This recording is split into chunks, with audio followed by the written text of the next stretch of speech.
Allô? Allô? Allô? Bon, ça va marcher. Bonjour à tous et bienvenue sur videobourse.fr. Je vais vous demander si c'est ok au niveau du son et de l'image et on va commencer tout de suite notre travail et notre émission. On terminera 8 minutes plus tard parce qu'il est déjà 18h08, je commence en retard. Je me connecte au Mumble. Voilà, alors je vous rappelle que le nom de l'émission c'est Surperformance, avec pour objectif de surperformer le CAC 40. Et donc, on essaie de faire l'investissement au quotidien, plutôt l'investissement dans du swing, du moyen court terme, quoi, plusieurs jours quand même, les positions en général. Et de faire mieux que le CAC à long terme. On a commencé l'émission que le 24 juin, donc pour le moment, il y a le temps.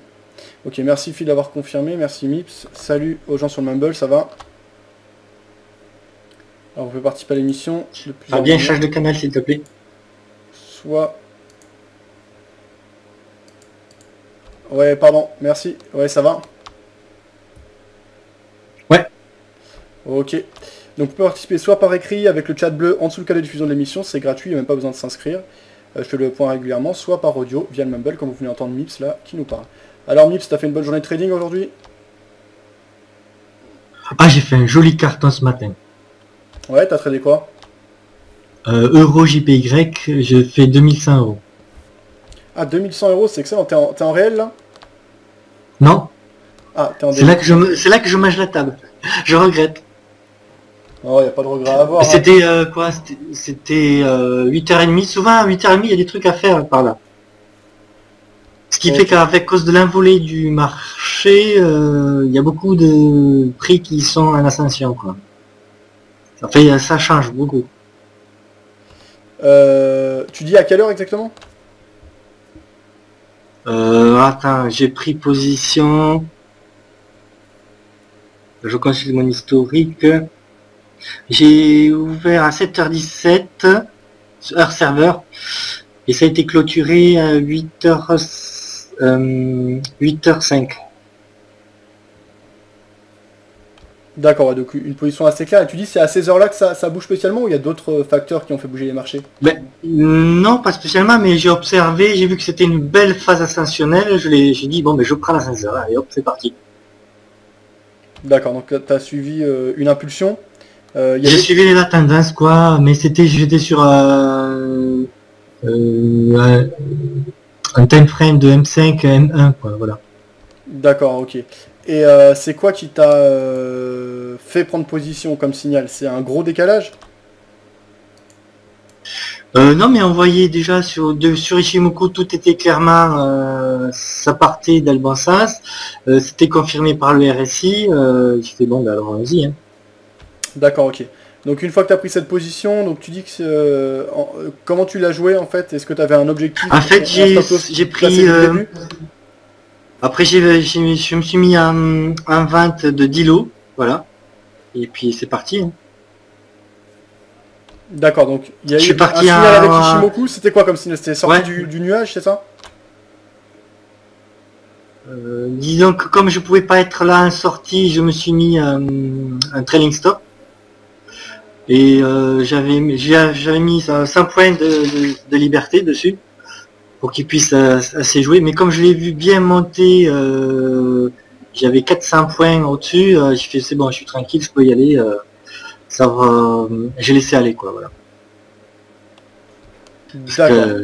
C'était le moment où je devais quitter, quoi. D'accord, ok. Tu dis 400 points, c'est 40 points, c'est ça? Donc c'était 400, mais de la cinquième virgule après... oui, voilà. Parce que bon, ouais, voilà, c'est ça. Parce que moi, je suis à FXM et c'est à 5 chiffres. D'accord, ok. Ok, ben bien joué. Donc tu t'es autorisé un stop large de 100 points, t'avais mis un trailing stop et finalement on a atteint ton objectif, donc t'as préféré sortir, c'est ça? Non, c'est même pas ça. On voit que sur mon historique de compte, c'est un stop loss qu'il a arrêté, quoi. Ah, c'est bien le trailing stop alors qu'il l'a arrêté. Ouais, c'est le trailing stop qu'il a arrêté. Ok. Parce que j'ai vu qu'il était monté à... Je pouvais monter à 2100, mais bon, ça s'est arrêté à 1800. Mais bon, j'ai fait d'autres positions. Hein. Disons que le bilan de la journée, je suis à 2100, quoi, voilà. Ok. Et sur un compte à combien? Mais sur le compte, donc j'ai fait pas mal de bêtises parce que bon, je suis débutant hein, sur un compte démo. Et sur le bas du compte, c'était 50 000 quoi. Voilà. D'accord. Et là, actuellement, t'as combien? Là, je suis en perte de 23 000, mais je remonte quoi. Voilà. D'accord. Et est-ce que tu appliques un money management ou est-ce que tu y vas au feeling au niveau de tes prises de position? Quand c'est des grosses tendances, j'y vais au feeling, mais en temps normal, je fais au money management, quoi. Je fais mon 2%, du 2% quoi, par trade. Ok. Très bien. Ok. Bon. Bah, merci. Tiens, salut Xthread. Ça va? La forme. Et Ouais. toi? Ouais, nickel, ouais. Alors, sur quoi tu bosses en ce moment? Sur les actions? Ah, toujours pareil, hein. Investissement action et spéculation de devises. Ok. Et alors, ça se passe bien? Ouais, j'ai acheté du IGE XAO et du LVMH. Sinon, niveau devise, semaine morose. J'attends toujours des tendances qui ne sont pas arrivées. J'attends. D'accord, ok. Les actions, ça s'est bien Et passé? toi? Ça a bien monté les actions là ces derniers temps, ça a dû bien se passer pour tes achats alors.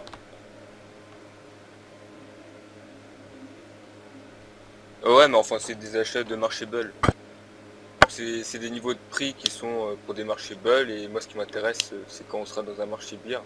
Donc, c'est des petites positions, hein, ça représente quasiment rien. Je crois que le total, je suis exposé 2% de mon compte en action. D'accord, ok. T'es chez le nouveau broker ou pour les actions tu passes par un courtier spécifiquement pour les actions? Moi, je passe par Bank. Comment tu dis? Bink Ah, Bank. Bing Bank, oui d'accord, ok. Ok, t'en es satisfait pour le moment? Bah, rien à dire, hein. En plus, j'ai 100 ordres offerts, donc Ouais, donc là en fait sur tes 100 pour premiers ordres tu payes l'instant, j'ai absolument rien. pas de... Ouais, ouais, après, j'ai pas assez de recul, hein, tu sais, donc on attendra, on va voir. Ok, ok, ok, parce que par rapport au courtier actions, moi j'entends pas mal parler de Dubus.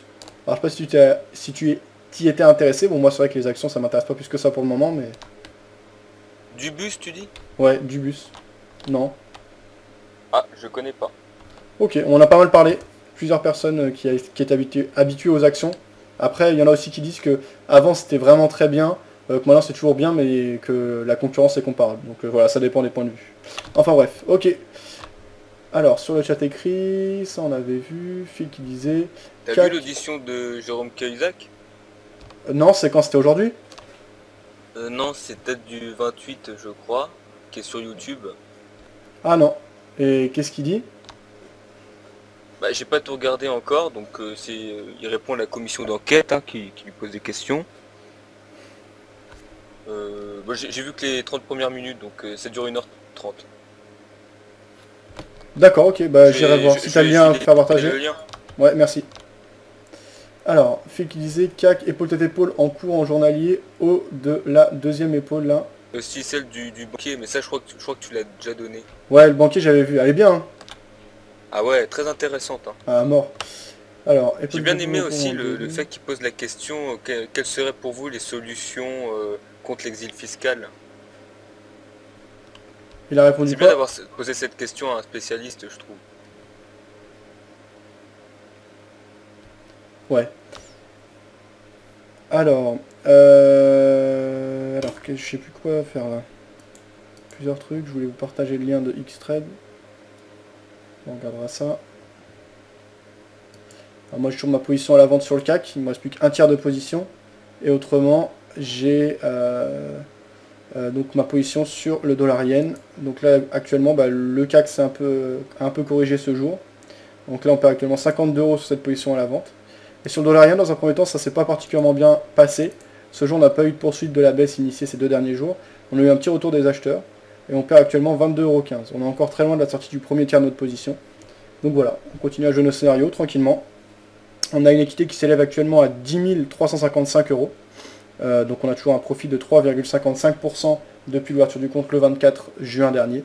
Donc on va continuer à travailler sérieusement et à essayer de faire progresser ce compte au fur et à mesure. Salut Nico qui nous a rejoint.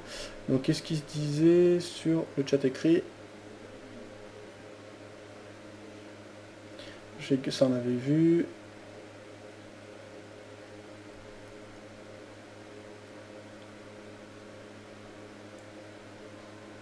Mips qui disait qu'il a fait une surperformance personnelle.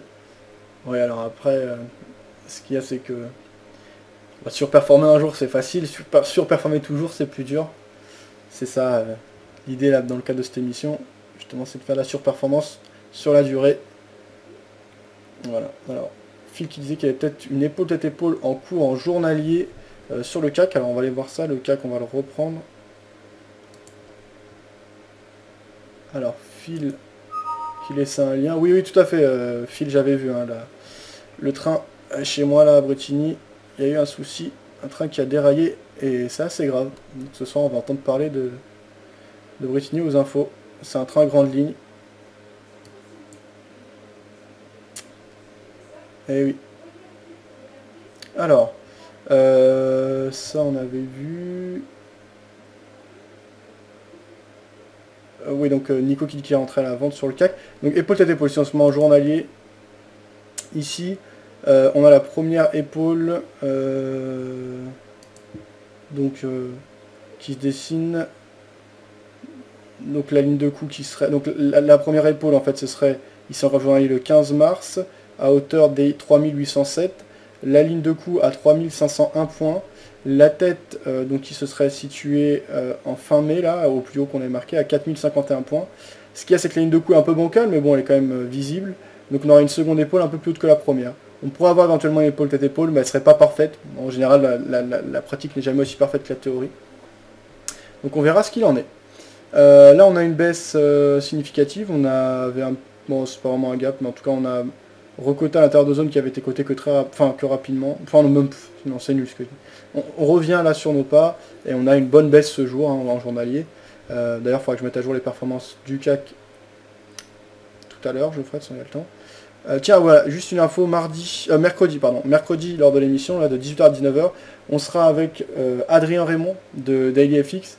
Et il va nous préparer tout un dossier sur des paires exotiques, à la fois du fondamental et du technique. Moi j'aime beaucoup tout ça, Adrien Raymond, il est assez pertinent et il va vraiment creuser les sujets qu'il aborde. Il avait pas mal parlé du dollar face au dollar hongkongais, notamment la dernière fois à notre micro. Et de manière générale, sa méthodologie, sa manière de travailler est intéressante. Et bien on le recevra mercredi, donc de 18h à 19h. Je vous mettrai le programme précis, mais il veut parler de la lire turque, mais également d'autres choses avec l'Afrique du Sud, etc. Donc, un peu ouvrir la vision des marchés, voir d'autres choses. Ça va être assez intéressant, à mon avis. Donc, je ferai toute une petite présentation. Vous verrez ça ce week-end. Et sinon, samedi, demain, je vais voir le Benoît Rousseau, donc, qui gère trader pour compte propre, qui trade avec un bon capital maintenant, qui est un trader profitable, connu et reconnu à travers son blog enlil.com. Demain je serai dans ses bureaux à Tours pour une interview. Un entretien un peu comme ce qu'on avait fait là dernièrement. J'ai pas mal aimé ce modèle, je sais pas ce que vous en avez pensé, du trader Benoît Fernandez-Rioux, spécialiste sur le Forex, consultant pour des grandes banques. Donc on va en profiter... Non pardon, on va pas en profiter, je voulais dire, on va repartir sur le même type de modèle, donc des interviews de l'ordre d'une heure. Alors ça peut être plus si le trader est bavard, pour bien comprendre son point de vue, sa manière de travailler, ce qu'il a fait à long terme, etc. Voilà, donc ça c'est les prochains entretiens et rencontres qui se passeront sur videobourse.fr. Donc Phil, toi qu'est-ce que t'en penses justement de cette épaule, elle est un peu bancale, est-ce que tu penses que ça peut se concrétiser? Et si oui, quel sera ton objectif? Dans un premier temps, la ligne de coup, ou t'attendrais la cassure de cette dernière pour prendre position à la vente? Alors, Karim qui nous avait rejoint, salut Karim, ça va? Phil qui disait Ibex et Ita à la baisse. Nico qui nous avait rejoint, comment va Nico? Est-ce que ça s'est bien passé pour toi la journée? Tu as mis ce que tu as fait, donc on a regardé ça. Ça on avait vu. Je suis rentré short sur le CAC, je suis rentré short sur le CAC 40 à 3860 pour un swing avec stop à 3890. Ok Nico, donc on est actuellement à 3849 là sur le futur. Toi Nico, tu vises combien sur ce short? Moi je vise éventuellement un retour vers les 3006, même si on s'est éloigné de mon point d'entrée, ça peut être un objectif qui sera plus dur à rallier, mais c'est toujours un retour vers les 3006, hein, donc le support horizontal qui a fait ses preuves à de nombreuses reprises précédemment, que je vise, donc on verra. Avez-vous eu des infos sur une possible dégradation du Portugal, disait Nico? Pas plus que ça, non, mais on va tout de suite aller voir ce qui s'est passé, les points de vue notamment dans les salles de marché, grâce aussi d'informations de qualité, romandie.com.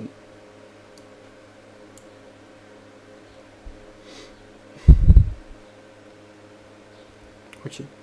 Alors, Snowden veut l'asile en Russie avant l'Amérique latine. L'armée syrienne, le plus grand projet mondial de logement.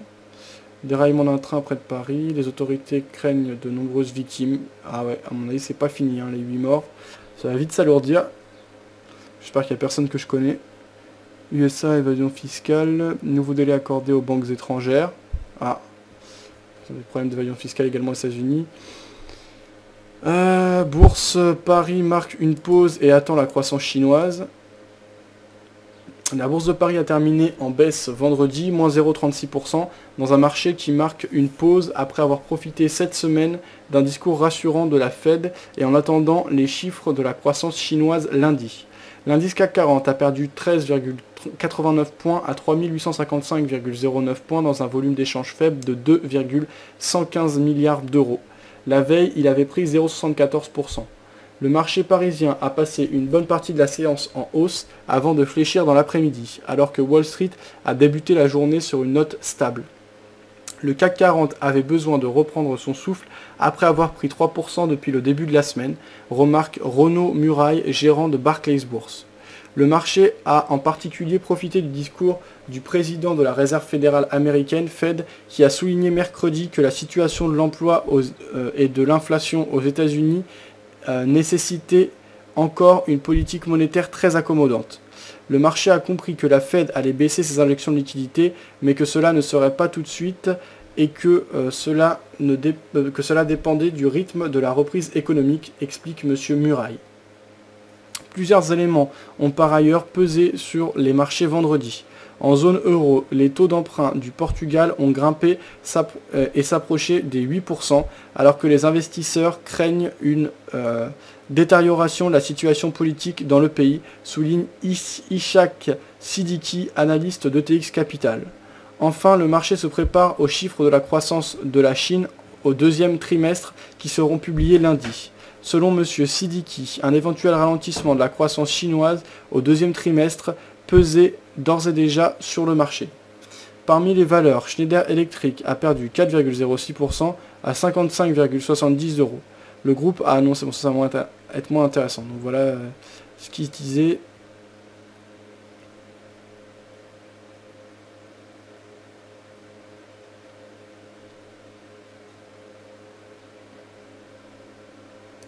Bourse, Francfort, le DAX en hausse aidé par Daimler et le AAA.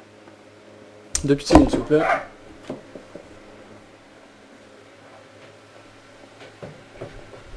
Ok. Alors. La bourse de Francfort a terminé en hausse vendredi. Aidé par des commentaires positifs de Standard & Poor's sur l'Allemagne et des résultats provisoires du constructeur automobile Daimler qui ont reçu un accueil favorable.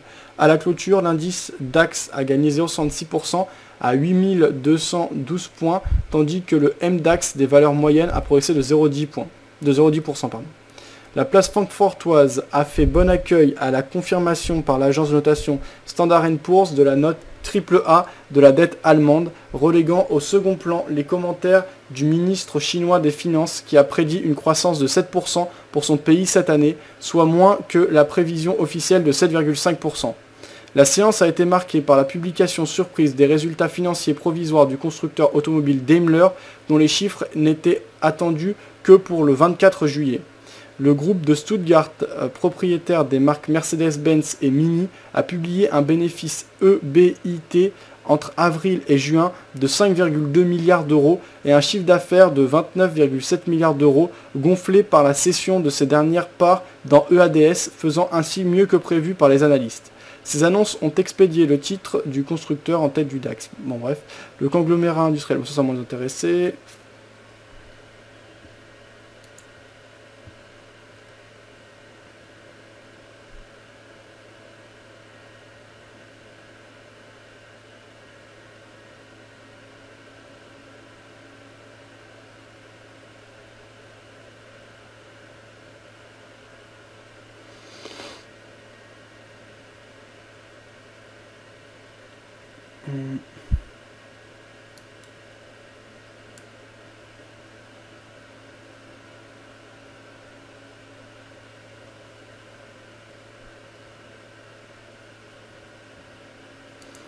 Paris perd du terrain dans le sillage de Wall Street. La bourse de Paris fléchissait vendredi en milieu d'après-midi, moins 0,46%, le marché reprenant son souffle après les propos jugés rassurants du président de la Banque centrale américaine Ben Bernanke sur une poursuite de sa politique monétaire accommodante. À 16h06, l'indice CAC 40 perdait 17,76 points à 3851,22 points. Alors, X disait la caméra déconne. Est-ce que c'est le cas chez tout le monde? Ça déconne, je vais la couper. Ah oui, apparemment ça a bugué. Hop, on va regarder que l'écran, voilà.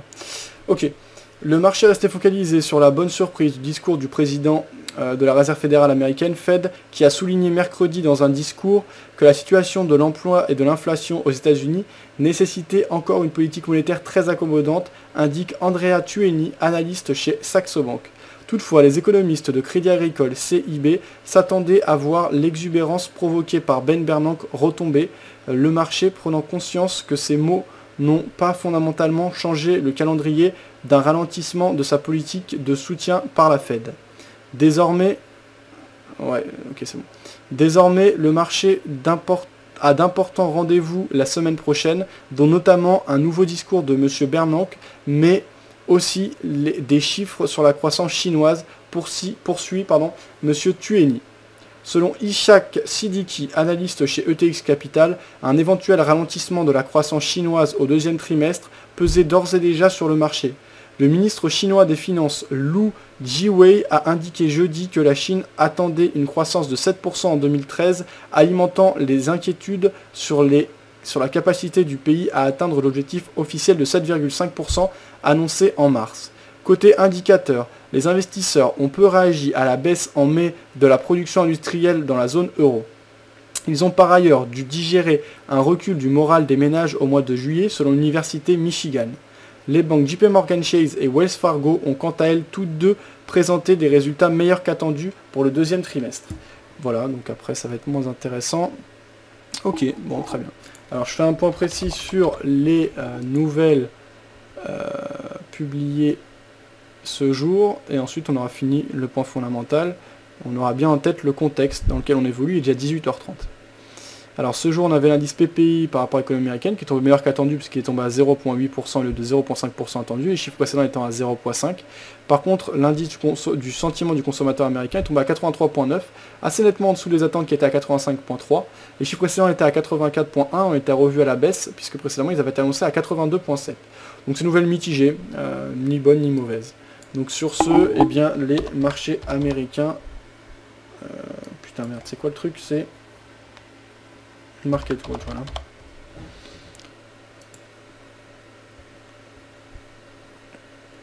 Ok, donc where will expected tax profit come from?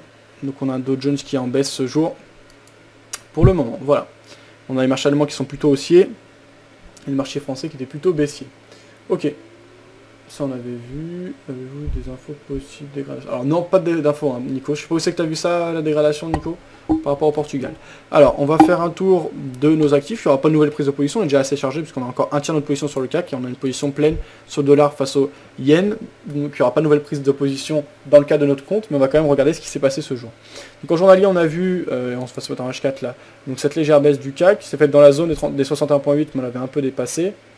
Donc ça on avait vu. On est toujours au sein d'une dynamique haussière, donc de correction. Alors on va justement tracer d'une meilleure manière ce support oblique haussier. Voilà donc cette zone de support tracée en marron. 61,8%, ben on l'a, on va le garder. On va tracer la zone de résistance. Voilà ici en marron, on va la modifier. Voilà. Donc là on a tracé très clairement la zone de le canal haussier. Et bien tiens mon frère, je vais juste le prévenir pour le déraillement.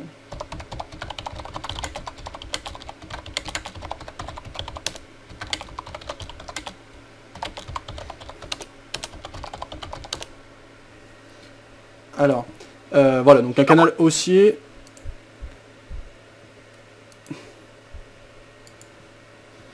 Alors, donc voilà, une dynamique de fond qui reste baissière, mais qui est largement remise en question, puisqu'on a même passé au-dessus de 61,1%. Donc en général, on dit, quand il y a les 61,1% qui sont cassés, on est censé retracer entièrement le mouvement de baisse précédent. Là, on a des vendeurs qui reviennent un peu. Moi, je maintiens un B baissier. De toute façon, tout ce qui est technique, tout ce qui est voilà, figure, etc., moi, je suis pas un super adepte de ça. Bon, je sais que parfois, il y a voilà, des plus fortes probabilités qu'un tel ou un tel scénario se produise, mais je vais pas regarder que ça. Donc là en l'occurrence, bon ben voilà, on a retracé un peu plus de 61,8, pour moi on est toujours dans la zone de 61,8. Je sais que la dynamique de fond baissière, donc le trou d'air qu'on avait vu en juin est largement remis en question, donc les vendeurs n'ont pas tant profité et n'ont pas pu prendre le marché en main comme ils le souhaitaient. Désormais on a des vendeurs qui reviennent un peu. On est au sein d'un canal d'une impulsion haussière. C'est pour ça que, parce qu'on a bien monté, que j'ai réduit au fur et à mesure mon exposition. Désormais soit on a carrément un gros mouvement de hausse et on sortira le dernier tiers en cas de cassure des précédents plus hauts qu'on avait marqué fin mai. Soit on a des vendeurs qui reviennent, tant mieux, on ira chercher notre objectif. Ce sera de manière moindre. Je pense même pas qu'on générera de bénéfices, mais une position neutre au mieux sur cette position, puisqu'on a déjà enregistré sur ce CAC 40 deux pertes, 19 € et 51 €. L'idéal, c'est les positions comme sur l'or, où tout de suite on va chercher un gain et on coupe quand l'impulsion est terminée. Sur le dollar yen, on va enchaîner puisqu'on a une position dessus. D'ores et déjà, on sait que...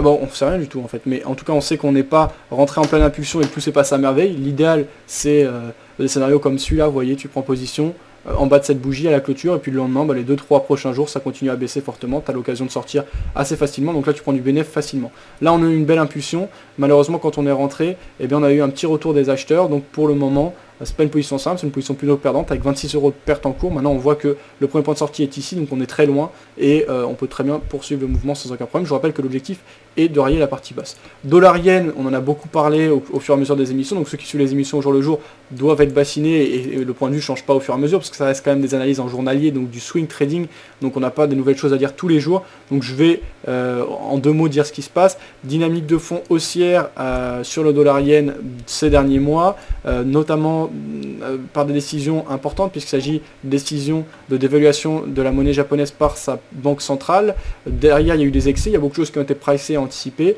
Ensuite, on a assisté à une phase de correction significative avec cassure du support oblique haussier tracé en noir sur mon graphe. Un trou d'air assez important, on retrace tout de suite 38,2% assez rapidement de la dynamique de fond haussière. Là, retour vers la résistance oblique haussière, donc après avoir joué support, elle peut jouer un rôle de résistance, donc configuration de pullback.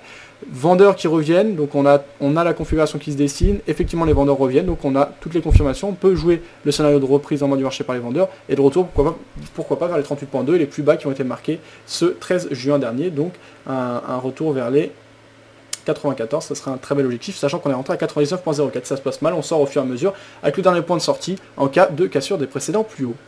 GBP USD, alors on avait eu un très beau signal de baisse quand on avait cassé le support oblique haussier, ici tracé en bleu et en marron.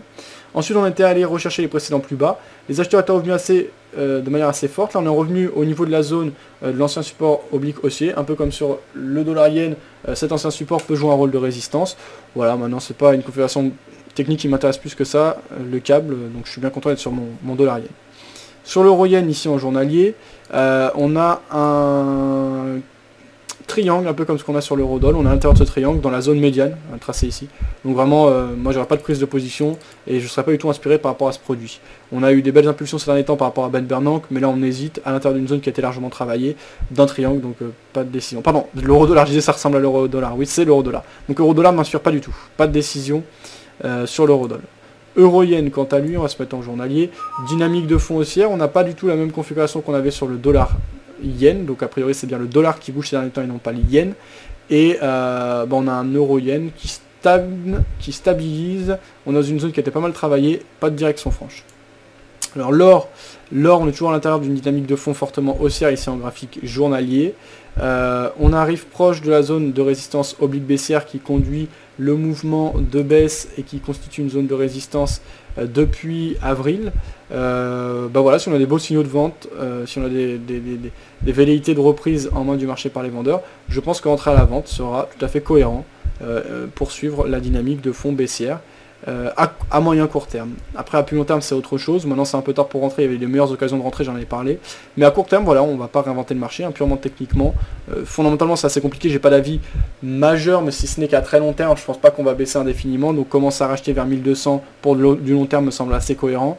Peut-être pas tout mettre d'un coup, peut-être attendre, puisqu'on est quand même contre la tendance, donc être contrariant c'est jamais évident. Là par contre en étant dans le sens de la tendance, on ne sait pas jusqu'à où ça peut aller, donc très bien, vente si on a des signaux de reprise, après un retest d'une zone de résistance oblique baissière, ça me semble assez cohérent. Alors le VIX, tiens, dont j'avais parlé hier, alors pour moi le VIX, là on a hier une petite journée de hausse, donc on stabilise après plusieurs journées de forte baisse, les acheteurs qui commencent à revenir. Pourquoi pas racheter? On est juste au-dessus de zones précédentes qui avaient marqué, qui avaient été des zones basses. De plus, historiquement, je ne sais pas si le VIX est déjà allé sous 12 ou 11, je ne sais plus, ou sous 10 en tout cas. Bon, on est proche des précédents plus bas, donc il y a beaucoup plus de potentiel à la hausse qu'à la baisse historiquement. Ce n'est pas des seuils qu'on sort de nulle part, c'est des seuils qui ont été protégés et joués depuis des années. Là, en l'occurrence, on peut se protéger de manière assez simple. Par exemple, on prend une position assez chargée, on sort si on va retester les 17 par exemple, ou les 16, d'un seul coup la position. Si ça se passe mal, on coupe un premier tiers, si on casse les précédents plus bas, marqué le 19, et après si on prend sur le très long terme, on va pas le faire, mais vous verrez que de toute façon, je crois pas qu'on ait déjà allé plus bas que 11 ou 10 sur le VIX historiquement, donc on peut sortir en plusieurs fois. Ce seraient des scénarios qui seraient historiquement jamais vus, donc on a quand même plusieurs dizaines d'années derrière nous qui montre un VIX qui n'est jamais allé sous certains seuils, donc il y a beaucoup plus de chances pour qu'on remonte.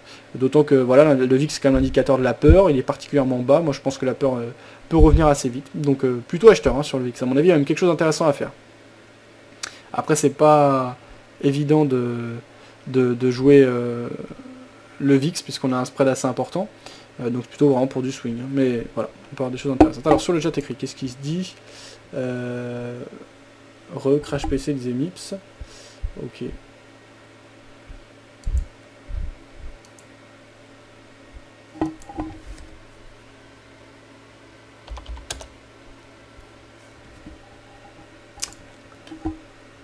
Alors.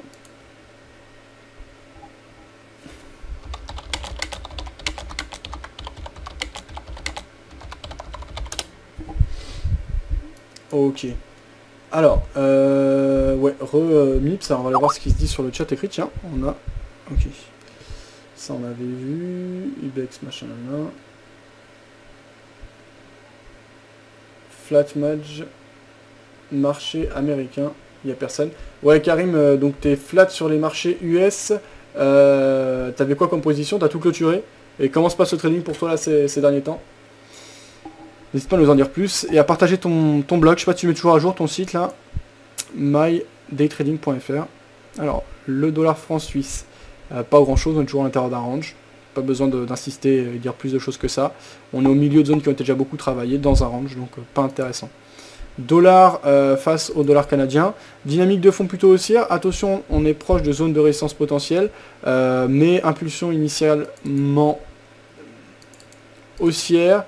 Là, on a des vendeurs qui reviennent un peu, quand même assez significativement. Des acheteurs qui amorcent un retour. Pourquoi pas acheter, hein, ceux qui ont des convictions. Maintenant, c'est pas le scénario idéal, à mon avis, il y a des meilleures choses à faire. L'argent, un peu même scénario que l'or. AUD USD, intéressant, hein, très intéressant, là, pour shorter. Voilà, je n'ai pas d'autre chose à dire, si ce n'est... Ce qui peut amener de la méfiance ici en graphe journalier, c'est le fait qu'on ait cassé les plus bas, effectivement, mais que pour l'instant, on n'est pas validé. On est juste l'ombre qui est passé en dessous, sans pour le moment poursuivre l'accélération.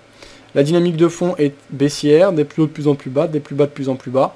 Donc je shorterai sans problème ce marché. Donc si je devais le jouer, ce sera avec plaisir. C'est un signal qui serait tout à fait crédible pour moi. Donc vente de l'AUD USD. Stop loss en plusieurs fois. Première sortie en cas de cassure des précédents plus hauts d'hier. Après on peut tracer les rotations de Fibo de l'ensemble de la dynamique baissière qu'on observe ces dernières semaines, derniers mois, pour fixer les différents points de sortie en cas de perte.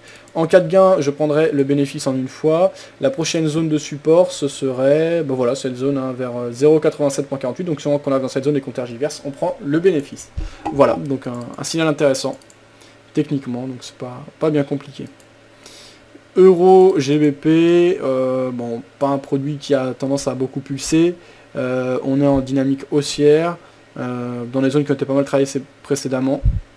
Je ne serais pas spécialement inspiré, mais plutôt acheteur, hein, en suivant l'impulsion sur l'euro, livre sterling. Euro franc suisse, On est sur plusieurs jours de baisse là, mais pareil, hein, dans des zones qui ont été pas mal travaillées. C'est un produit en ce moment assez spécifique avec le seuil qui est soutenu par la Banque Centrale Suisse, donc des 1.20. Donc moi ce que je ferais, c'est que je profiterai des points bas au-dessus des 1.20 pour acheter, un peu comme j'en parlais sur le VIX, hein, pour la même logique, c'est-à-dire qu'on a un seuil qui de toute façon est défendu par une banque centrale, donc très bien, on a des vrais arguments pour la défense de ce seuil, pour le moment ça tient très bien, il n'y a pas de raison qu'il cède, eh bien on achète, on va viser des petits objectifs, ça se passe mal, on sort en plusieurs fois avec un dernier point de sortie, en cas de cassure, des 1.20 qui est le seuil fatidique, que énormément de monde regarde, donc à la limite si on le casse on peut passer ensuite sur des dynamiques inverses.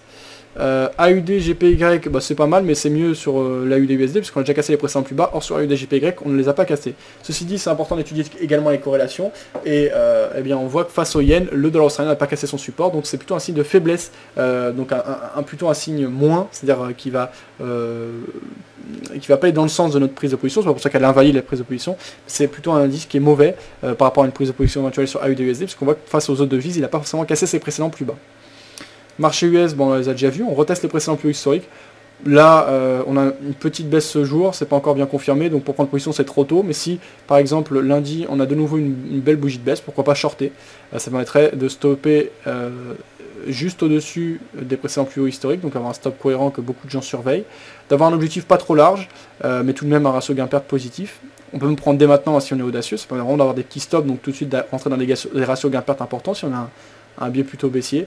On peut également placer un ordre inverse en cas de stop loss, puisqu'on casserait les précédents plus hauts, donc à ce moment-là il faudra mieux rentrer dans le sens de l'impulsion, on serait en pleine dynamique haussière sur les marchés US, des marchés rassurés par Ben Bernanke, donc on a à la fois un aspect technique qui sera intéressant, un aspect fondamental et psychologique de la part des foules intéressant, donc pas besoin de se prendre la tête.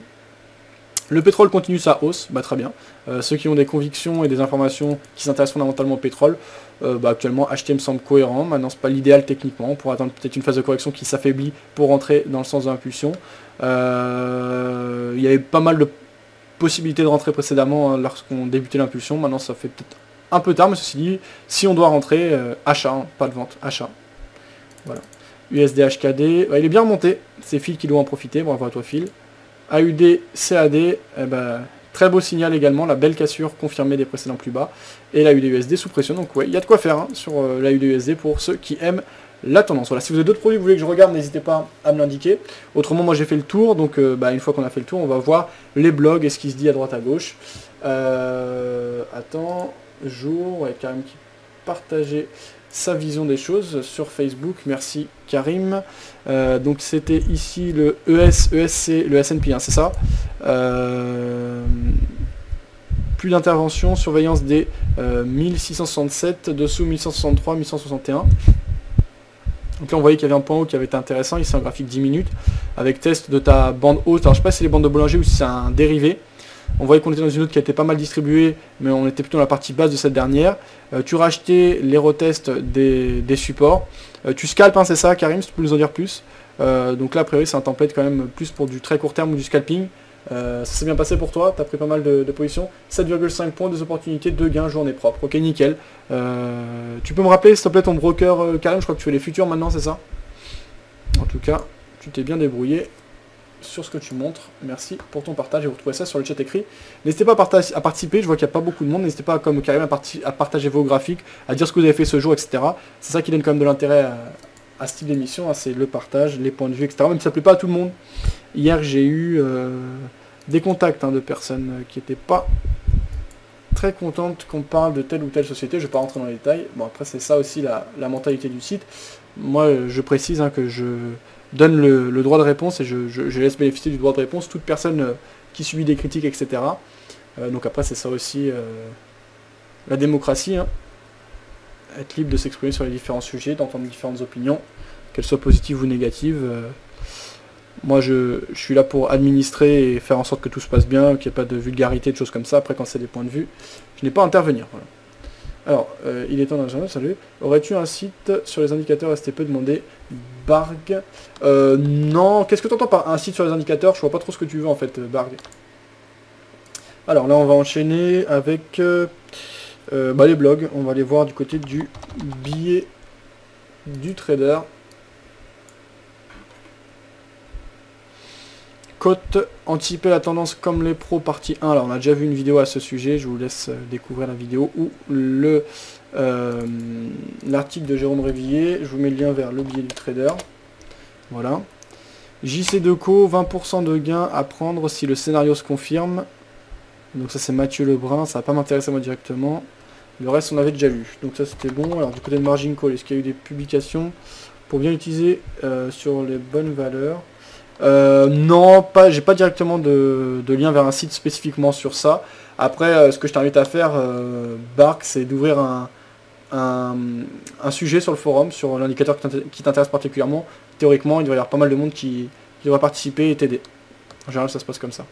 On avait le retour vers la semaine qu'ils ont réalisé sur le site margincall.fr. Je vous lis ça, je vous laisse le lien sur le chat écrit. 18h49, il nous reste encore 20 minutes d'émission, parce que j'ai commencé 10 minutes en retard, on terminera à 19h10. Pour donner ta propre conclusion. Ok. Monkey Rewind, Weekly Rewind, alors, ça commence, c'est publié par Lolo, et ça commence par une citation. Si tu es prêt à sacrifier un peu de liberté pour te sentir en sécurité, tu ne mérites ni l'une ni l'autre, disait Thomas Jefferson. Alors, les banques centrales à la manœuvre encore et toujours qui ont permis au marché de rebondir très nettement ces 2 dernières semaines, un peu plus sur les obligations et nettement plus sur les marchés. Nous avons ainsi vu plusieurs membres de la Fed, dont son président, et cela a été confirmé dans le compte-rendu du dernier FOMC, réaffirmer que la sortie de la politique monétaire très accommodante n'était peut-être pas si imminente que cela, que la Fed avait encore besoin de gages sur la robustesse de l'économie et qu'un soutien monétaire considérable était encore approprié. Ce discours, beaucoup plus dovish qu'il y a un mois à peine, est à mettre en lien avec la petite faiblesse de l'économie US dont la croissance ne devrait pas atteindre 2% au T2 pour le 2e trimestre consécutif, et à un taux d'inflation très bas, ce qui leur permet de prendre leur temps. Mais surtout, la Fed a vu les dégâts que la simple évocation d'une réduction des achats d'actifs a provoqué. 80 points de base de hausse sur le taux à 10 ans et hausse très forte des taux dans les pays émergents notamment. Mais en face de cela, on voit bizarrement un marché de l'emploi qui continue de s'améliorer malgré la mollesse de la croissance, ce qui militerait plutôt pour un durcissement progressif de la politique monétaire, non pas par des hausses de taux courts qui sont encore une perspective très lointaine, mais par une réduction des liquidités. Le casse-tête est terrible pour la Fed. Réduire le soutien trop tôt risque d'avoir des conséquences néfastes pour l'économie via la hausse des taux longs. Le faire trop tard, c'est s'exposer dans 1 ou 2 ans à devoir courir après l'inflation et devoir durcir la politique monétaire très fort et très vite. En attendant, la volatilité des marchés ne devrait pas s'atténuer. En Europe, la BCE et la BOE ont elles aussi eu des discours très rassurants. M. Draghi n'excluant pas, par exemple, une nouvelle baisse des taux. Évidemment, les situations des 2 côtés de l'Atlantique sont très différentes et la Fed, selon toute vraisemblance, ajustera sa politique avant la BCE. Néanmoins, le marché obligataire européen ne se décorrèle jamais totalement du marché US. Une hausse des taux moyen-long terme là-bas engendrera le même mouvement, mais de moindre ampleur ici. Donc alors après, il publiait différents tableaux, différentes statistiques de comparaison. La plus grande vigilance est recommandée sur le marché du crédit avec un triple avertissement. D'abord en Grèce, où les objectifs du plan d'aide ne sont pas tenus, mais que l'on continue de financer parce que, apparemment, le ratio dette-PIB sera bien inférieur à 120% en 2020. On en reparlera. Deuxième avertissement au Portugal, tiens je crois que c'était ça dont tu parlais tout à l'heure Nico, qui faisait figure de bon élève des plans de redressement, mais semble connaître quelques difficultés à son tour et qui voit ses taux remonter assez nettement sur les marchés. Troisième alerte en Italie où, malgré l'apparente stabilisation de la situation économique, S&P les a dégradés à un cran de la catégorie junk, au même niveau donc que l'Espagne. Et ce petit cran est crucial. En 2012, le montant des émissions de junk bond en zone euro était de 60 milliards. Si l'Espagne et l'Italie basculent dans cette catégorie, le montant annuel d'émissions sera multiplié par 6 au moins. L'onde de choc risque d'être difficile à absorber. Apparente stabilité de l'euro qui a pourtant touché 1,27 au plus bas et 1,32 au plus haut en l'espace de 24 heures. Preuve supplémentaire que de la grande nervosité des marchés actuellement, peut-être d'un manque de liquidité. Le yen reste stable entre 97,5 et 102. Le pétrole retrouve ses cours du début d'année, en réponse notamment aux troubles en Égypte. Ravi de vous retrouver, pour ceux qui sont encore là, contrairement à... Ok, voilà, donc après il y a des gens qui sont en vacances. Merci à eux pour ce travail. On va terminer sur le blog d'enlil.com, il nous reste du temps, donc on va pouvoir voir plusieurs choses. Je voulais voir également le site Stratégie Options. L'état des stocks des grossistes américains, on va lire cet article. Ok. L'un des indicateurs économiques les plus importants est l'état des stocks des grossistes américains. Il est considéré comme un indicateur avancé pour les raisons suivantes. Si les grossistes américains ont une baisse de leurs stocks, cela veut dire qu'ils ne sont pas très optimistes pour le futur. Stocker coûte cher. Donc si les grossistes n'ont pas de bons retours de leurs clients, qui sont des sociétés, ils ne vont pas stocker, ils vont être dans la logique de la réduction des coûts et non de leur stock. A l'opposé, si les grossistes américains remplissent leurs entrepôts, c'est que les anticipations de leurs clients sont positives. Bien entendu, cet indicateur est très important à l'échelle mondiale car les Américains représentent près de 20% de la consommation mondiale. Si les Américains consomment, les stocks des grossistes... Si les Américains... Si les Américains consomment, les stocks des grossistes se remplissent, les usines en Chine tournent. Interpréter l'indicateur sur les stocks des grossistes américains. C'est donc un indicateur économique que l'on qualifie d'avancé, car il peut prédire la demande des entreprises pour les 2 à 6 mois à venir. Mercredi, nous avons eu par exemple une baisse inattendue des stocks des grossistes en mai aux États-Unis. Cela signifie que le mouvement de restockage des entreprises pourrait peser sur la croissance du deuxième trimestre. En effet, il s'agit de la plus forte baisse des stocks enregistrée depuis septembre 2011. J'avais déjà évoqué que trader des actions peut être un travail de détective. Jadis, quand je tradais les actions, j'appelais les concessionnaires au téléphone pour savoir quel serait le temps d'attente pour obtenir le dernier modèle lancé par ces entreprises. Un temps d'attente long, j'achèterais un temps court, j'achetais un temps court, je vendais en anticipant que le modèle n'avait pas le succès espéré. Pour aller plus loin, l'intérêt de l'état des entrepôts. On peut avoir d'autres petits trucs pour déterminer une tendance macroéconomique qui ne figure pas dans le manuel classique du bon trader.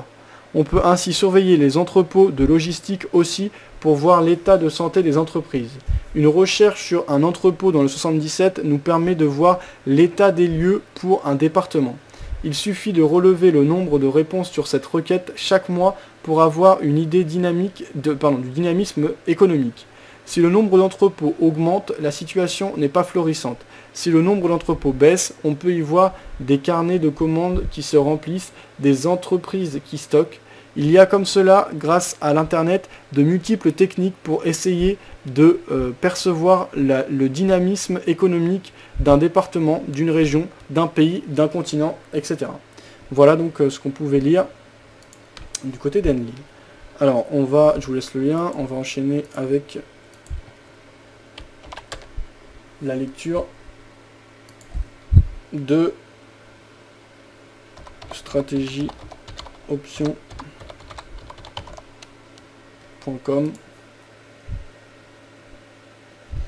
Volatilité implicite sur le CAC 40 au 5 juillet.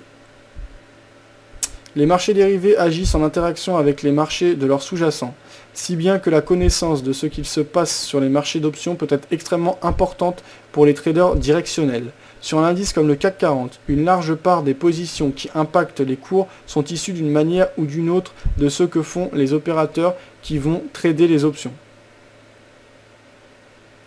Si on représente graphiquement les prix des positions exprimés en termes de volatilité implicite, on obtient une surface de volatilité des options du CAC 40.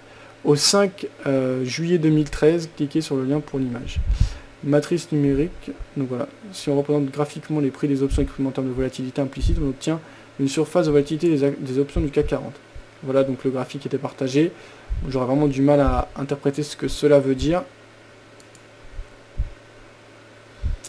Matrice numérique de la surface de volatilité des options du CAC 40 au 5 juillet 2013. Voilà ce que ça donnait. Ok. Ok. Voilà, ça rend spécifiquement aux options. Je vous laisse le lien pour ceux que ça intéresse. On va aller voir s'il y a d'autres articles. Ouais, Mirus, donc Karim qui utilise Mirus, qui nous précise sur le chat écrit. J'ai oublié, donc Mirus Future. Ok. Donc là, le broker américain. Future qui sera des premiers une des prochaines.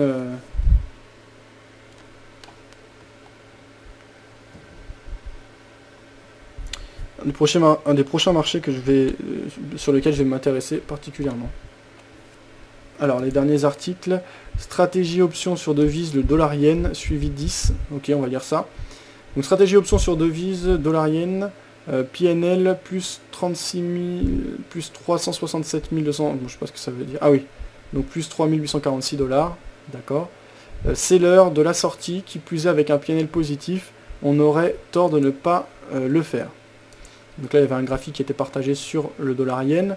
Ici, il me semble que c'est du journalier. Hein.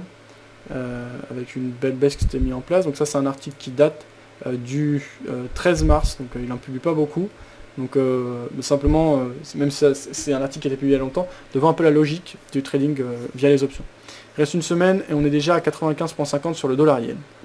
La stratégie.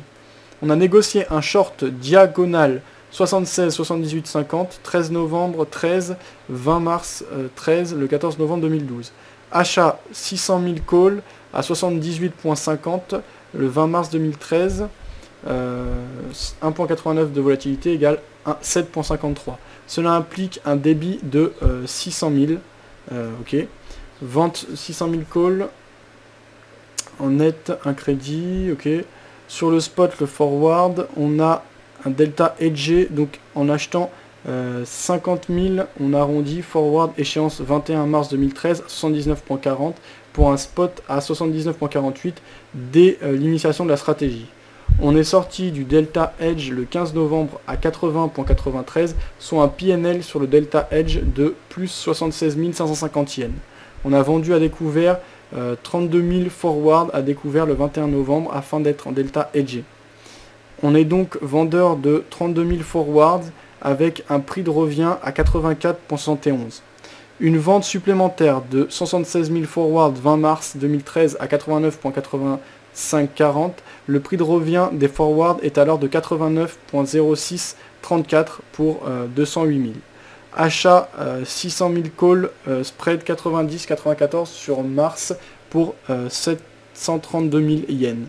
Valorisation, donc là il y a des choses qui sont partagées.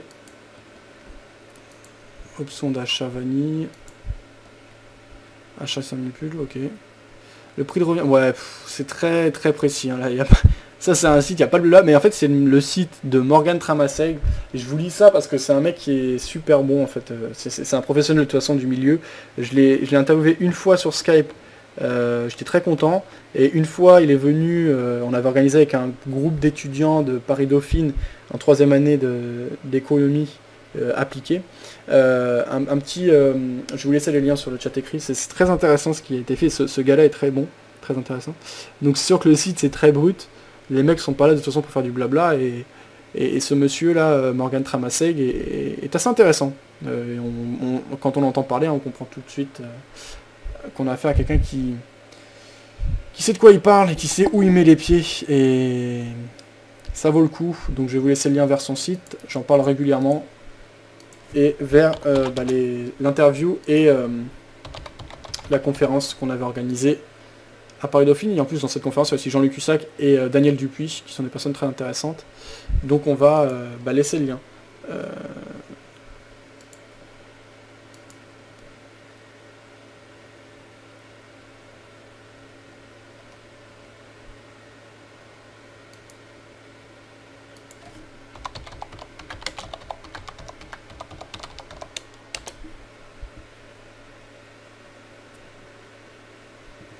Voilà, donc ça c'est le lien vers la première vidéo du débat conférence organisé à Paris Dauphine. La réalité de l'économie. là, je vous ai mis le lien. Et stratégie sur les options avec Morgan Tramaseg. Voilà le second lien. 19h03, il nous reste encore 7 minutes d'émission. Trader option, mais pour qu'il... Et donc on va en profiter pour aller lire un dernier article. Si vous avez des choses intéressantes, n'hésitez pas à partager. Vous avez des problèmes d'heure démo chez FXM, demandez MIPS. Des problèmes. Moi je suis pas chez FXM donc je pourrais pas te dire, là je trade avec Active Trades en démo, mais n'hésitez pas à préciser. Savant US, disait Karim, mais on va aller voir ça. Après il y a du mouvement. Moi j'ai pas tellement de mouvement là sur mon CAC. Les marchés européens sont fermés, ça bouge tant que ça aux États-Unis, ça devrait bouger. On est plutôt sur une orientation baissière. Et si on va voir ce qui se passe du côté des marchés US, ici on a le Dow Jones, et effectivement à court terme, hein, on a une pression vendeuse intéressante. Donc nous, étant vendeurs sur le CAC 40, c'est plutôt bon signe pour nous. Hein. Comme il était dit là dans un des articles qu'on vient de lire, il y a toujours une recorrélation entre les marchés européens et les marchés américains. Driver étant la grande partie du temps les marchés américains. En tout cas 19h04 et une certaine pression à la vente. Merci pour l'alerte. Suite à mon crash, j'ai plus rien, disait Mips. Quel crash Mips? Par rapport à quoi? Ah oui d'accord, par rapport à ton PC. Donc là tu peux plus trader sur ton compte FXM en démo, c'est ça. Voilà un graphe du VIX sur 5 ans. On a un minimum à 11.25 et un top à 75. Merci Nico. Alors ça va être intéressant. Justement, donc là tu l'avais pris sur Bloomberg. Donc on voit, voilà, hein, tu disais sur 5 ans, on a un minimum à 11.25. Donc là on est actuellement à 14 et quelques. Précisément on est à 14.65. Donc voilà, dans le pire des cas, on sort en 3 fois, donc on peut faire même 1 point, 1 point, 1 point. Donc on sort la première partie, on perd 1 point, donc on perd 1 point sur un tiers, on perd 2 points sur le second tiers, on perd 3 points sur le troisième tiers. En revanche, si on a des acheteurs qui reviennent sur le VIX, même si vous fixez un objectif par exemple à 17, voilà, donc c'est un retour dans des zones qui ont été beaucoup travaillées, on peut même prendre 16,50, on va prendre 17 pour faire un chiffre rond. Donc on va dire... on va calculer tout de suite le ratio que ça fait. Donc voilà, on sait que de toute façon, 11,25 c'est le plus bas depuis 5 ans, et je suis sûr que si on revient plus en arrière, on ne doit pas descendre beaucoup plus que ça sur les 20 dernières années, hein, sur le VIX. Ce serait bien d'avoir un peu plus de recul, mais là on va pas l'avoir, donc on va se contenter de ça. Mais vous voyez, si on prend en termes de points, donc on perd 1 point, plus, donc sur le premier tiers, plus 2 points, plus 3 points. Donc ça c'est la globalité. Donc on perd 6 points, si on va calculer un ratio simple. Par contre, si on va chercher le bénéfice à 17, considérant qu'on prend la position à, bon, là, elle est à 14,65, on va prendre 14,50, donc on va faire un peu moins, on va prendre 16,50, donc ça va faire 2 points par rapport au cours actuel, ça va faire 2 fois 3, puisque là cette fois on la prend une fois, pas en 3 fois un tiers, ça fait 6. Donc là on risque autant qu'on ne vise, donc on a un ratio gain-perte dans l'absolu de 1 pour 1, c'est-à-dire que si on déclenche nous au stop, eh bien on perd 6 points, si on va chercher notre objectif, on gagne 6 points. Sauf que eh bien, cette zone des 16,50 est une zone qui a été testée énormément de fois, alors que les 11,25 n'ont pas été franchis depuis plus de 5 ans, et je suis sûr que c'est beaucoup plus que ça. Là on indique qu'il a beaucoup baissé, c'est l'indicateur de la peur, c'est aussi un indicateur de volatilité. Je pense qu'on a quand même des probabilités de retour de la volatilité assez intéressant, même si a priori c'est plutôt une volatilité orientée à la baisse, donc ça c'est plus spécifique. Mais voilà, quoi qu'il en soit, purement statistiquement, voilà, 16,50 c'est une zone qu'on a testée à de nombreuses reprises, c'est même une zone qu'on a l'habitude de franchir ces derniers temps. 11,25 c'est une zone qui n'a pas été franchie depuis plus de 5 ans. Donc ça c'est un sérieux trade qui est intéressant, il faut chercher, il faut creuser, mais techniquement c'est cohérent comme prise de position, donc voilà. Je sais pas ce que vous en pensez, après je peux me tromper, je suis pas spécialiste du VIX. On a vu. ES test violemment 1667, attention disait Karim, on va aller regarder ça.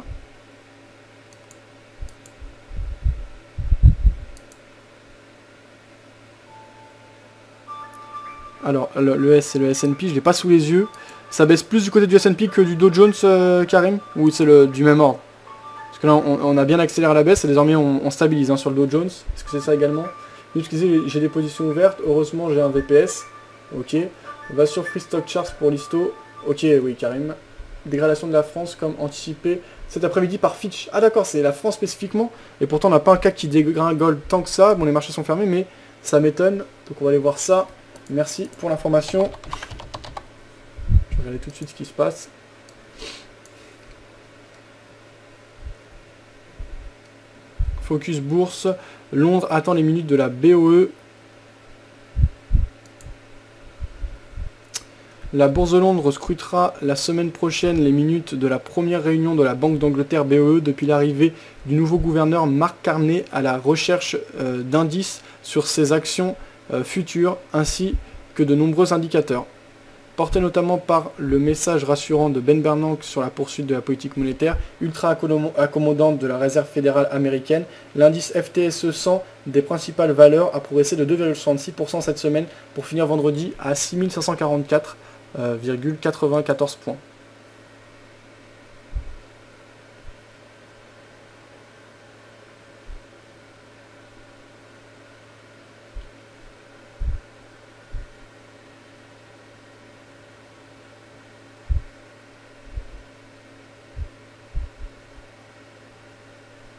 J'ai pas vu l'alerte là par rapport à la dégradation de la France. Est-ce que tu as un lien précis, Phil, à nous faire partager? Alors ça on avait vu. France Cut to... d'accord, j'ai pas encore la news sur Romandie, donc t'es rapide, Phil. Dow Jones, je regarde pas, je sais pas. Paris Sport qui disait bonjour à tous, passage rapide avant de quitter la salle de marché. Bah, n'hésite pas, tiens Paris, ça va être intéressant là comme fin d'émission. Est-ce que tu as des choses à nous dire là? On a Phil qui nous parle d'une dégradation de la France. Il y a Karim qui dit qu'on a une belle dégringolade du côté du S&P. Est-ce que tu as plus d'informations? Donc un lien vers la dégradation de la France, merci Paris. Voilà, Fitch Rating. Alors, US Bank provides to market change. Alors je vois pas là tout de suite la dépêche. Fitch Wells Fargo résulte lower cost. Fitch affirms de Bulgaria. Ah oui d'accord, effectivement, hein, la France dégradée. C'est annoncé sur le site de Fitch. Merci bien pour le partage. Ok. Alors Romandie, on va peut-être l'avoir quand même la dépêche. En général, ils sont pas trop longs. Un an, un camion, déraillement, focus bourse, alerte, enregistrement.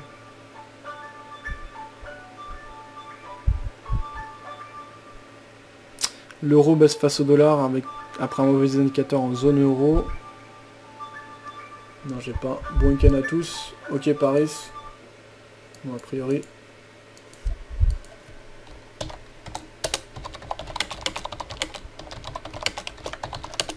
Ok. Donc, il y avait Phil qui partageait le lien.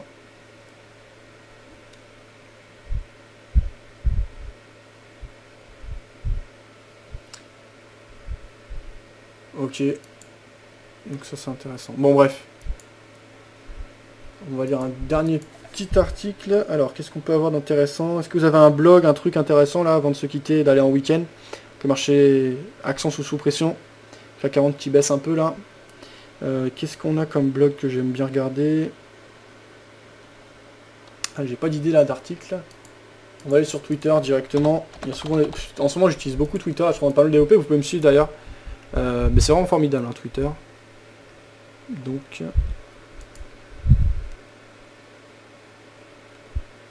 Qu'est-ce qu'on a? On va regarder ce qui se disait par rapport au marché. Il y a Nicolas Chéron justement qui parlait de cette dégradation, qui disait Daily FX France est passé à la vente en swing sur le CAC 40, tiens, bah, c'est dans mon sens. Quelques heures plus tard, la France se fait dégrader. Ah oui, mais tiens, j'ai essayé, bon, donc timing trading, ouais, Nicolas Chéron qui disait. Ça c'est la semaine Bernanke. Gap baissier pour lundi, peut-être, ça c'était Nicolas Chéron. Baisse dans un marché complètement désert, par rapport au CAC 40. Ok, bon, il n'y a pas grand chose d'autre. Ce que je voulais vous montrer, c'est un site très intéressant, que sûrement certains connaissent, c'est un site payant. Alors, je sais plus s'il y a une formule gratuite de test ou quoi que ce soit, mais quoi qu'il arrive, c'est un site qui mérite d'être connu. On entend parler parfois sur BFM, c'est de Brémance. Le mec était là, je vous laissais le lien vers à la conférence qui avait été organisée au Pôle Léonard de Vinci qu'on avait pu filmer, sur la psychologie. Et en fait, ils se basent surtout sur la finance comportementale, vont tout expliquer sur leur site. Et c'est vraiment intéressant. Moi, j'ai l'accès. Alors, je l'ai pris un mois, l'accès, et ça vaut le coup. Ils sont très bons. C'est très clair, c'est très simple, très concis. Leur méthode de calcul de l'indice, etc. est bien expliquée. On a un historique, ça c'est disponible pour tout le monde. Je vais vous laisser le lien, j'ai mis sur le forum, mais pas grand monde a réagi. Vers les résultats de leur indicateur, simplement prendre en position le matin dans le sens de leur indicateur en respectant les stop loss et objectifs clairement fixés et en comparant les résultats du CAC 40. Donc vous voyez sur ce graphique, vous avez en bleu le CAC 40, donc on voit une évolution mitigée. On a plutôt une baisse pour le moment si on regarde depuis 2010. 2010 qui a été le début, en février 2010, le début du suivi de l'indicateur. Vous voyez l'indicateur de Bremans qui est en orange. Donc la surperformance est évidente. Alors certes, depuis finalement 2011, on a tendance plutôt à stagner. Mais si on regarde uniquement en termes de surperformance, c'est assez incroyable. Alors il y a un nouveau truc qui a été lancé là plus récemment. C'est l'indice de Bremans Trade ID. Et pour le moment, on a une surperformance par rapport au CAC également. Bon, les résultats ne sont pas formidables, mais ça vaut le coup. Alors je vous lis juste leur explication. Entrer dans l'univers de la finance comportementale. La finance comportementale représente l'application de la psychologie au marché financier à travers l'étude du comportement des investisseurs. Donc on peut cliquer pour découvrir leur vision et leur définition de la finance comportementale. Après plusieurs années de recherche, le bureau d'analyse de Bremans lance le premier indicateur comportemental quotidien sur l'indice boursier. Découvrir nos indicateurs. L'équipe est composée de 3 associés au profil complémentaire et issus du monde des marchés financiers. Analystes, brokers et sales traders. On peut découvrir l'équipe. Donc voilà, ça c'est un site que je vous invite à découvrir. Et après c'est un service payant, donc ceux qui s'intéresseront, je ne sais pas si c'est pas excessif, je crois que c'est quand même 50 € ou 60 € par mois. Mais c'est quand même accessible. 1 minute. Serving. Voilà, il y avait un graphique qui était partagé par Karim là. Sur le S&P, donc on avait une pression plutôt vendeuse, on était sur des points bas qui avaient été testés à plusieurs reprises. Donc là tu fais quoi? Tu swing, tu prends encore des positions, donc tu as complètement fini ta journée toi, Karim. Alors sur le chat écrit, il y avait Mips qui remerciait Paris par rapport à cette publication. Karim qui disait, tiens, graphe de la séance. Alors on va avoir une autre vision là, cette fois à 3 minutes. Donc on voyait qu'on était sur les zones distribuées plus hautes, donc on était plutôt sous pression vendeuse. Qu'est-ce que tu en penses? Est-ce qu'on va poursuivre là, la pression vendeuse ou est-ce qu'on va revenir sur des zones TC? Je vois que tu utilises Ninja, tu n'utilises plus la plateforme là que tu avais payée en un seul coup, dont tu avais parlé. Il me reste, Mips qui disait, il me reste MT4 sur Android. D'accord, ouais, parce que tu as des problèmes avec ton PC. Ok, 19h15, ça va être tout pour moi. Je vais vous souhaiter une bonne soirée, un bon week-end. Je vous retrouve lundi, donc n'oubliez pas. Semaine prochaine sera diffusé l'entretien qui sera réalisé demain avec le responsable d'Enlil.com, trader pour compte propre, gagnant sur le long terme et qui travaille avec un sacré capital désormais, donc Benoît Rousseau. Et mercredi soir, on recevra Adrien Raymond de FXCM, analyse pour FXCM Daily FX, qui nous parlera des produits et des investissements plus exotiques dans le cadre des devises, notamment de la Turquie, de l'Afrique du Sud, je crois qu'il y en a d'autres également qui sont intéressants, avec un dossier assez complet. Donc 2 rendez-vous importants la semaine prochaine. Ciao. Ok, je vous quitte sur Mumble, bonne soirée à vous, bon week-end, j'espère que vous avez fait une bonne semaine de trading.